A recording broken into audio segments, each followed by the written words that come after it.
Get away from her now! I'm warning you! Get off my property! The roar of 2,000 Harley-Davidsons shaking the earth isn't something you ever forget. For 19-year-old Caleb, that deafening thunder wasn't a threat. It was a thank you.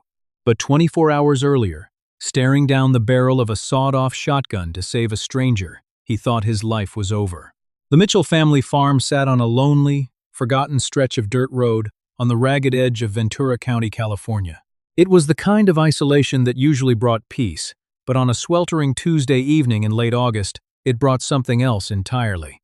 Caleb Mitchell, 19 years old, with hands calloused from years of wrestling rusted John Deere tractors and hauling feed, was working late in the south pasture. The sun had just dipped below the jagged silhouette of the Topatopa Mountains, casting long, bruised purple shadows across the dry earth. His father, Arthur, was in town picking up supplies, leaving Caleb alone on the sprawling 300-acre property. The silence of the twilight was suddenly violently torn apart by the sound of an engine.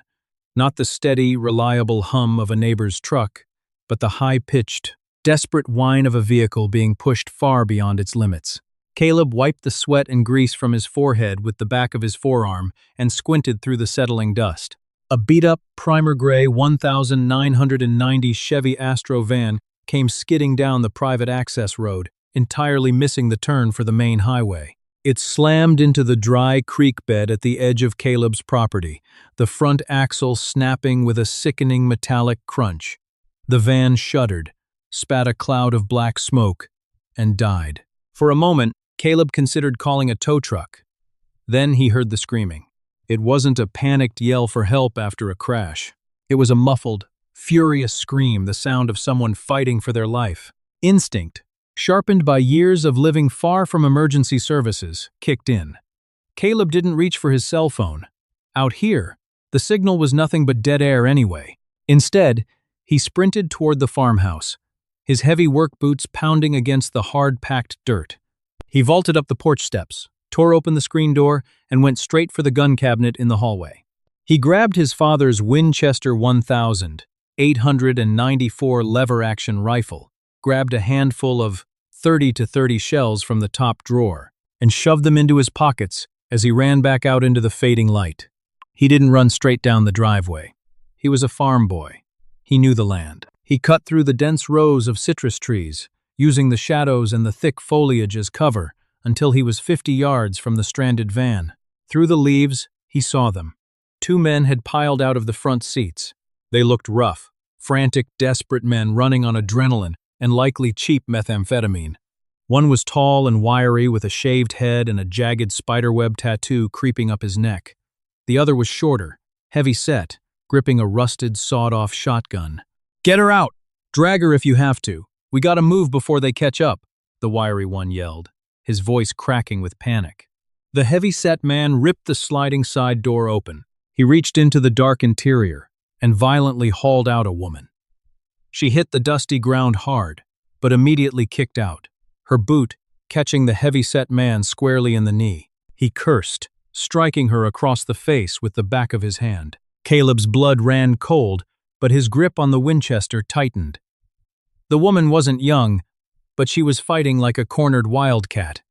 She looked to be in her late 60s, wearing faded denim jeans, heavy leather boots, and a denim jacket. Her hands were bound behind her back with thick silver duct tape, and a piece of cloth was tied roughly around her mouth. Despite the blood trickling from her split lip, her eyes were wide and burning with pure, unadulterated rage. "Shut up, you old witch," the wiry man hissed, grabbing her by the collar of her jacket and hauling her to her feet. "Silas, grab the bags.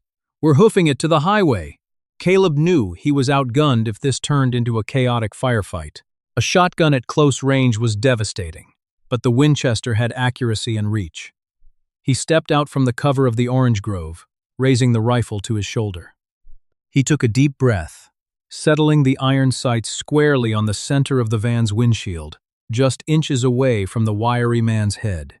"Let her go!" Caleb's voice rang out, surprisingly steady and loud, cutting through the heavy evening air.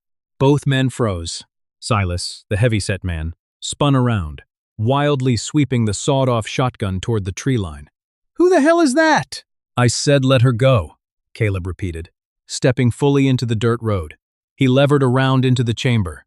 The sharp, mechanical clack-clack echoed loudly in the quiet valley. You're trespassing on private property, and I have you in my sights. Drop the shotgun. The wiry man laughed, a desperate, hollow sound. Kid, you don't know what you're stepping into. Walk away. Now, this ain't your business. You made it my business when you brought it onto my land, Caleb replied, his finger tightening on the trigger. He knew he had to establish dominance immediately. He shifted his aim slightly and squeezed the trigger. Bang! The 30-30 round shattered the van's side mirror, sending plastic and glass exploding outward just a foot from Silas's face. The heavy-set man shrieked, dropping the shotgun in the dirt as he threw his hands over his head. Are you crazy? The wiry man screamed. Next one goes in your kneecap. Caleb lied smoothly, forcing his voice into a low, dangerous growl. Leave the woman. Run toward the highway. If I see your faces again, I won't miss. The two men exchanged a panicked look. They looked at the shattered mirror, at the kid with the rifle who wasn't shaking, and then at the dark, empty road. Survival instinct overrode their greed. Without another word, Silas abandoned the shotgun, and both men scrambled up the embankment, sprinting blindly into the darkening fields toward the distant highway. Caleb kept the rifle shouldered until they disappeared into the brush. Only then did his knees begin to shake. He lowered the weapon and hurried over to the older woman, who was watching him with a mixture of intense scrutiny and begrudging respect. He pulled a pocket knife from his jeans and carefully sliced the duct tape binding her wrists, then gently pulled the gag from her mouth. You okay, ma'am? Caleb asked, his voice finally betraying a slight tremble. She spat a mouthful of blood and dust into the dirt, rolling her shoulders. Kid, she rasped, her voice thick like gravel and stale tobacco. You just stepped in a pile of mess so deep you can't even see the bottom. But yeah, I'm okay. She looked down at the abandoned shotgun, then back up at Caleb. I'm Martha Higgins, and we need to get inside your house, right now. Caleb led Martha into the farmhouse, locking the heavy oak front door behind them and throwing the deadbolt. He pulled the curtains shut on the first-floor windows, plunging the living room into shadows before flicking on a single dim table lamp. I'll get the first aid kit, Caleb said, moving toward the kitchen, and I'll use the landline to call the sheriff. They can have deputies out here in 20 minutes. No cops, Martha commanded sharply. She was sitting at the heavy wooden dining table, pressing a cold, wet dish towel Caleb had handed her against her bleeding lip. Caleb paused in the kitchen doorway. Ma'am, you were just kidnapped. Those guys might come back once they realize I'm alone out here. If you call the cops, my son is going to have a lot of explaining to do, and he ain't exactly a fan of the badge, Martha said, her eyes locking onto his. Those two tweakers out there, Silas and Ray, they're dead men walking. They stole $80,000 from my boy's clubhouse, and they thought snatching his mother would buy them a one-way ticket to Mexico. They're stupid, but they ain't alone. Caleb frowned, walking back into the room. Your son's clubhouse? What does he do? Martha let out a dark, cynical chuckle. She looked around the rustic, quiet farmhouse, taking in the framed pictures of Caleb and his dad, the cross-stitched pillows, the utter normalcy of it all. My son is Tommy Higgins. They call him Iron Tommy. He's the sergeant-at-arms for the Ventura charter of the Hells Angels Motorcycle Club. The name hit Caleb like a physical blow. Even isolated on the farm, everyone in Southern California knew the reputation of the Hells Angels. They were a powerful, deeply entrenched brotherhood with a history that commanded absolute respect and, in many circles, absolute terror. You need to let me use your phone, Caleb, Martha said, her tone softening just a fraction. I need to call Tommy. He's probably tearing half the county apart looking for me right now. And you're right. Silas and Ray are cowards, but they are desperate cowards. They'll find a phone, call the cartel runners they owe that money to, and they will come back here to finish the job. Caleb silently walked over to the kitchen wall and pulled the corded phone from its cradle, handing it to her. Martha dialed a number from memory. The phone rang twice before it was picked up. Caleb couldn't hear the voice on the other end, but he heard the sheer, unbridled panic in the static. Tommy, it's me. I'm fine, Martha said, her voice rock-steady. Shut up and listen to me. Silas and Ray snatched me. They wrecked their van off the 150 highway. On some dirt road, a farm kid pulled a rifle on them and got me out. She paused, listening to the roaring voice on the other end. No, I'm safe.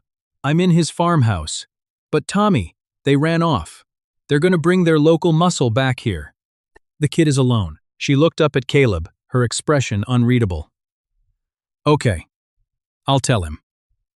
We'll be ready. Martha hung up the phone and pushed it across the table. Tommy says to lock the doors and stay away from the windows. He's in Ojai. He and the boys are 20 minutes away if they break every speed limit in the county, which they will. The next 15 minutes were the longest of Caleb's life. He checked the chamber of his Winchester, loaded his father's 1.2 gauge pump-action shotgun, and placed it on the coffee table. He turned off all the lights in the house, leaving them in pitch blackness. Outside, the wind had picked up, rattling the old window panes and masking any sounds from the road. Why'd you do it? Martha asked suddenly from the dark. Do what? Step out in front of two desperate men with guns. You could have just stayed in the trees, called the cops, and let whatever happened, happen. Caleb swallowed hard, his eyes scanning the gaps in the curtains. My mom passed away from cancer when I was 12. If someone had the chance to help her when she was hurting, I'd want them to. I couldn't just watch them hurt you. Martha was silent for a long moment. You've got a good heart, kid. In my world, good hearts usually get a bullet. But tonight, yours saved my life. Suddenly, motion sensor lights on the barn, 100 yards down the driveway, snapped on. Caleb tensed, grabbing the rifle. Someone's out there. Two heavy-duty pickup trucks, engines rumbling low and lights cut, crept into the driveway, bypassing the wrecked van. They parked aggressively, boxing in the front yard. Doors opened with quiet clicks. Caleb counted 6 shadows moving toward the house, carrying flashlights and what looked like baseball bats and handguns. Silas and Ray had brought their local muscle. Martha, get in the hallway, Caleb whispered frantically, raising the rifle to the window frame. If they breach the door, I'll hold them off. You run out the back. I ain't running anywhere, Martha said stubbornly, pulling a heavy cast-iron skillet from the kitchen counter. Outside, heavy footsteps crunched on the gravel porch. A fist pounded violently on the oak door. We know you're in there, kid, a voice yelled. It wasn't Silas or Ray. It was deeper, meaner. Send the old lady out, and we leave you breathing. You got 10 seconds before we take this door off its hinges. Caleb's finger hovered over the trigger. He braced himself. 5, 4, 3. Before the man outside could reach 0, a new sound bled into the night. It started as a low, distant hum, like a swarm of angry hornets. Within seconds, it swelled into a deafening, chest-rattling roar. Headlights, dozens of them, pierced the darkness, flooding the valley with blinding white light. Caleb peeked through the curtain. Coming down the dirt road wasn't the police.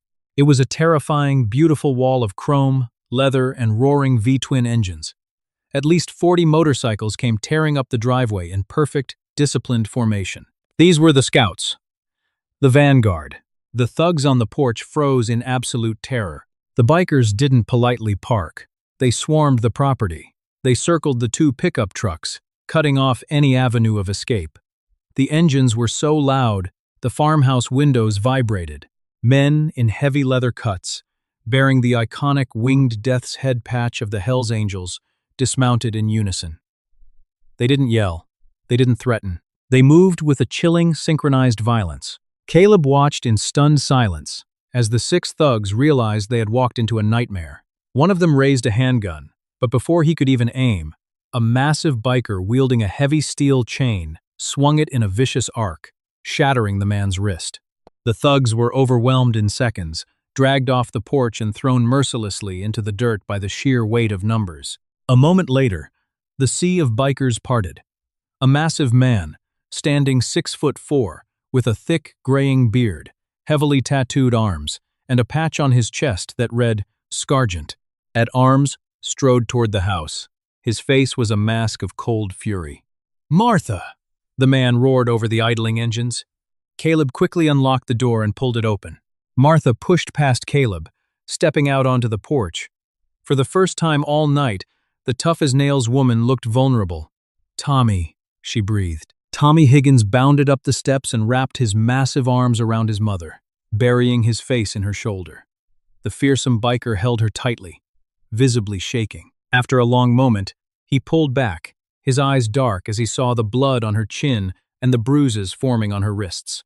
Tommy slowly turned his gaze to Caleb, who was still standing in the doorway, awkwardly holding the lever-action rifle.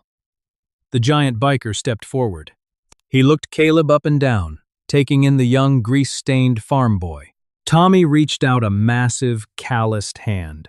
Caleb, swallowing hard, shook it. The biker's grip was like a vice. "You're the kid who pulled the gun on them?" Tommy asked, his voice a low rumble. "Yes, sir," Caleb managed to say. "You saved my mother," Tommy said, his eyes burning with an intensity Caleb had never seen before. "The Hells Angels don't forget a debt, ever." "What's your name, kid?" "Caleb." "Caleb Mitchell." Tommy nodded once. "Caleb Mitchell. You go back inside. Lock the door. Go to sleep. You didn't see anything tonight? You hear me?" "I didn't see anything," Caleb confirmed quickly. Tommy turned his back and walked down the steps toward the beaten men, writhing in the dirt. "Load 'em up," Tommy barked to his brothers. "We're taking these boys for a long ride into the desert." Within 5 minutes, the trucks were gone, driven away by bikers. The roaring motorcycles faded into the distance, leaving the farm in complete, eerie silence once again. Caleb locked the door, sank onto the couch, and let out a breath he felt like he'd been holding for an hour. He thought the crazy night was over.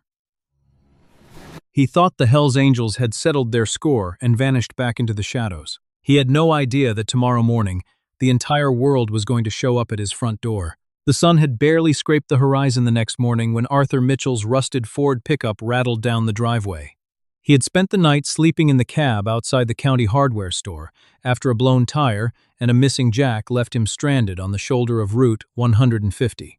As he pulled up to the farmhouse, his eyes widened at the sight of the primer gray Chevy Astro van nosedived into the dry creek bed, its front axle splintered and the side mirror blown to pieces. Caleb was already waiting on the porch, a steaming mug of black coffee in his hand.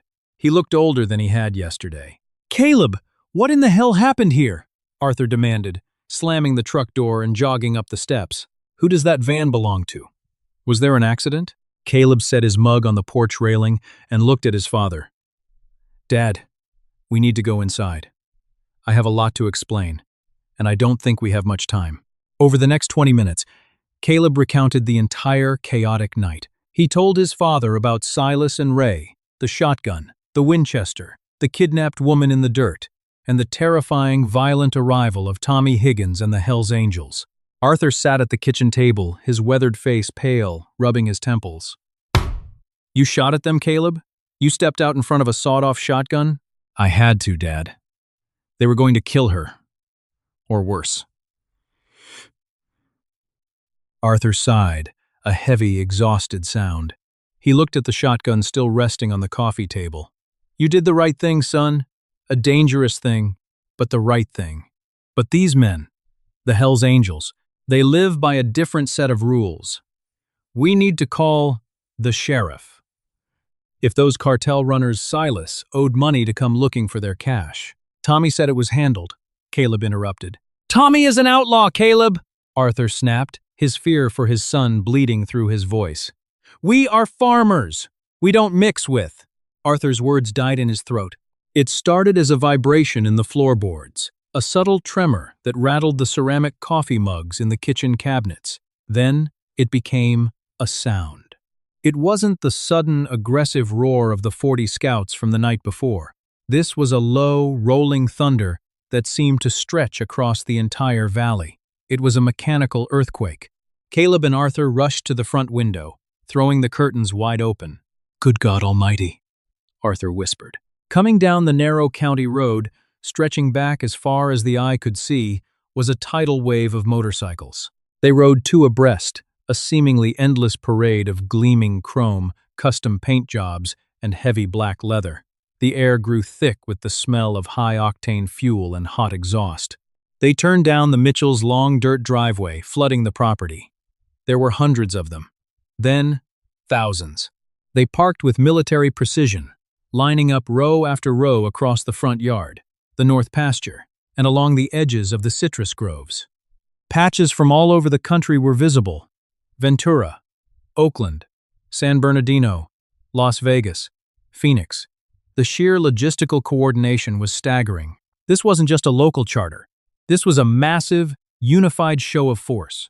2,000 members of the Hells Angels Motorcycle Club had descended upon their quiet farm. The engines began to shut off, rippling outward like a dying wave, replaced by the heavy crunch of thousands of boots on the gravel. From the center of the sea of men, a group of 5 bikers walked toward the porch. Leading them was Tommy Higgins, looking even more imposing in the stark daylight. Beside him walked an older, broad-shouldered man with a weathered face, wearing a pristine white helmet and a cut that read, "President, West Coast." Arthur stepped out onto the porch, instinctively moving slightly in front of Caleb. "Mr. Mitchell," Tommy said, his voice booming over the murmuring crowd. He gestured to the older man beside him. "This is Dutch. He runs things on this coast." Dutch stepped forward, extending a massive, ring-adorned hand to Arthur and then to Caleb. "Your boy has a lot of nerve, Arthur, and a lot of heart." "We don't want any trouble, gentlemen," Arthur said, his voice tight but steady. Caleb did what anyone should have done. "Maybe what they should have done," Dutch replied, his eyes crinkling at the corners. "But not what most would do. Most people look the other way. Your boy looked straight down the barrel. Martha is club royalty. She's the mother of my sergeant-at-arms, and she cooked me meals when I was a patched-in prospect 30 years ago. You saved family last night." Dutch reached inside his heavy leather cut and pulled out a thick manila envelope. He held it out to Arthur. "What is this?" Arthur asked, hesitating. "It's the deed to your farm, Arthur," Dutch said plainly. "Tommy made a few phone calls this morning. Woke up a very nervous bank manager in Ventura. Your mortgage is paid in full. There's also enough cash in there to buy 3 new tractors and hire a dozen hands for the next 5 harvests." Arthur was stunned. I can't accept this. This is hundreds of thousands of dollars. We didn't do it for a reward." Tommy stepped forward, his eyes locking onto Caleb's. "It ain't a reward. It's a debt settled. When you bleed for the club bleeds for you. You don't say no to this, Arthur. It would disrespect the gesture." Caleb looked at his father and gave a slow, barely perceptible nod. Arthur, his hands shaking slightly, took the envelope. "Thank you," Arthur said, his voice thick with emotion. "Don't thank us yet," Dutch said, his smile fading into a grim, hard line. "Because we ain't leaving just yet. We got wind of some chatter across the border. Silas and Ray didn't just steal from us. They were carrying cartel product. And the men they owed are looking for someone to blame." By noon, the Mitchell farm had been transformed into a surreal, heavily fortified encampment. The bikers had brought massive smokers and grills hitched to the backs of pickup trucks, and the scent of barbecued brisket and ribs masked the lingering smell of exhaust. Despite their terrifying reputation, the Hells Angels were incredibly respectful of the property. They stayed out of the house, didn't touch the crops, and organized a massive trash collection perimeter. Local news helicopters had attempted to circle the farm around 10 a.m., drawn by the unprecedented gathering. But a quick phone call from Dutch to a contact at the FAA, combined with a few dozen bikers shining high-powered spotlights up at the choppers, forced the media to retreat to a safe distance. The police cruisers that drove past the county road didn't stop. They slowed down, assessed the sheer magnitude of the crowd, and wisely kept driving. Caleb sat on the porch, eating a plate of ribs, watching the spectacle.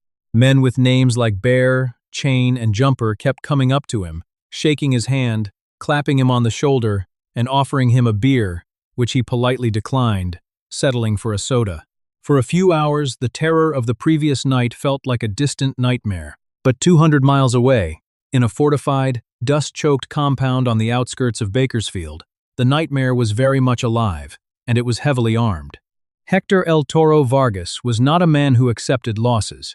As a mid-level enforcer for the Sonora cartel, his entire reputation was built on ruthless efficiency and terrifying retaliation. Silas and Ray had been his mules, tasked with moving $80,000 in drug profits across state lines. When they vanished, Hector assumed they had run. But an hour ago, One of his tech guys had finally gotten a ping from the burner phone hidden in the dashboard of Silas's Chevy Astro. The GPS coordinates placed the van dead on a rural farm in Ventura County. Hector stood in the center of a concrete garage, surrounded by 30 hardened sicarios. These weren't street thugs. They were paramilitary enforcers. They wore tactical vests, carried short-barreled AR-15 rifles, and moved with cold, disciplined precision. Silas and Ray are dead. I don't care about them, Hector barked in Spanish, pacing in front of 5 blacked-out Chevy Suburbans. But the money is out there. Some farm trash thinks they can pull a fast one, kill our mules, and keep our cash.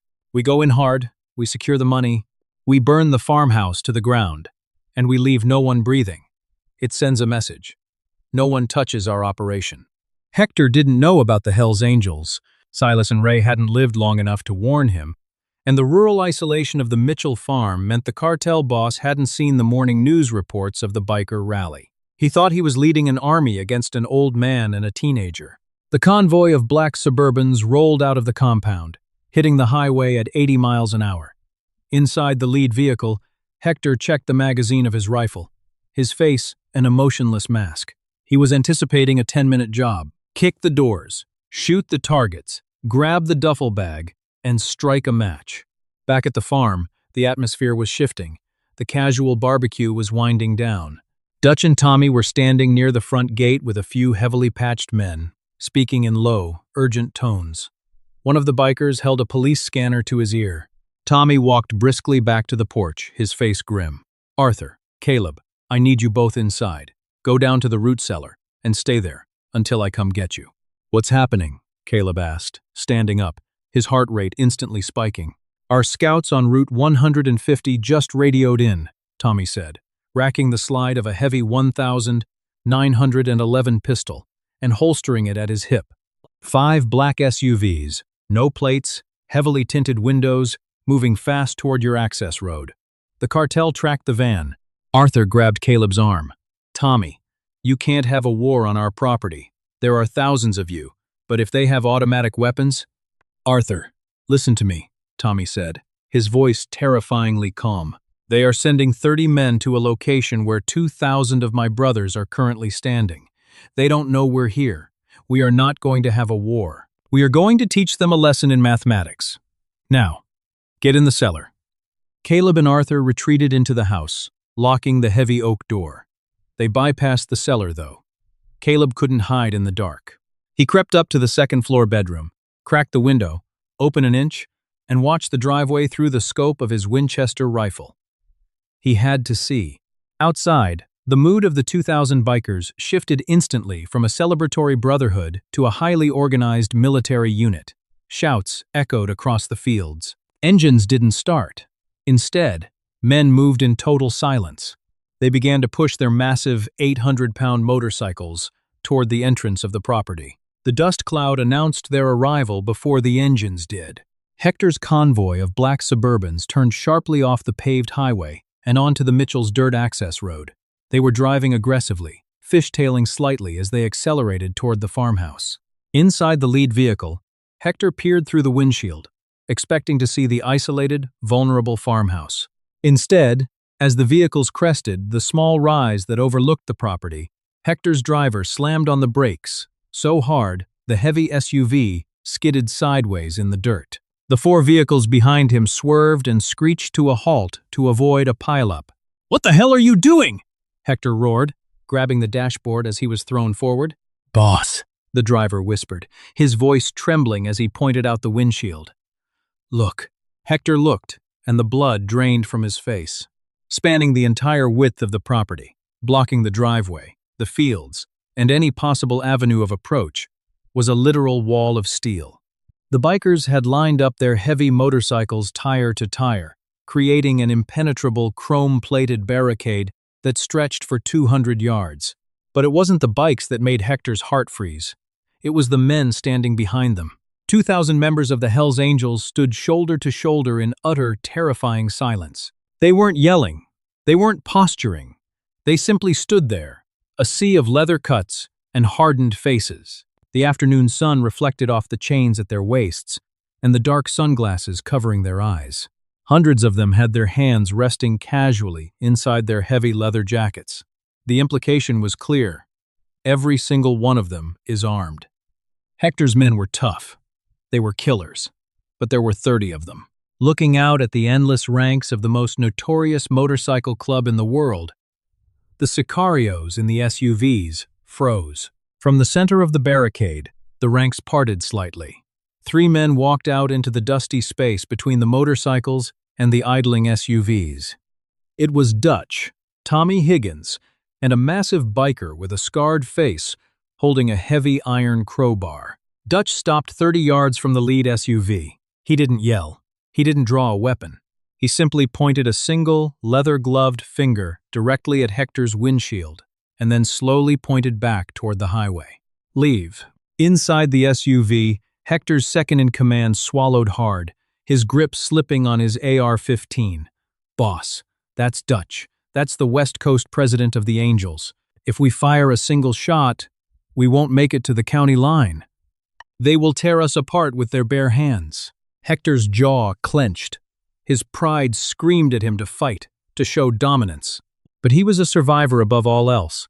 He looked at the wall of steel. He looked at the 2,000 men who were waiting, almost begging, for him to make a mistake. He realized that Silas and Ray hadn't just stolen cartel money. They had dragged the cartel into a war with an army they couldn't beat.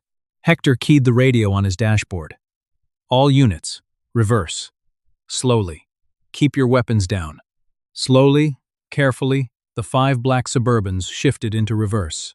They backed up the dirt road, maintaining visual contact with the biker army until they reached the highway. Then, they spun their tires, rocketing away toward the south, fleeing back to Bakersfield. They never fired a shot. The threat was neutralized by sheer, overwhelming presence. A massive collective cheer erupted from the 2,000 men. It was a roar of triumph that echoed off the mountains. Up in the second-story window, Caleb lowered his rifle, letting out a breath that felt like a sob of pure relief. His father stepped up beside him, resting a heavy hand on his shoulder. "They protected us," Arthur whispered, tears welling in his eyes. "They actually protected us."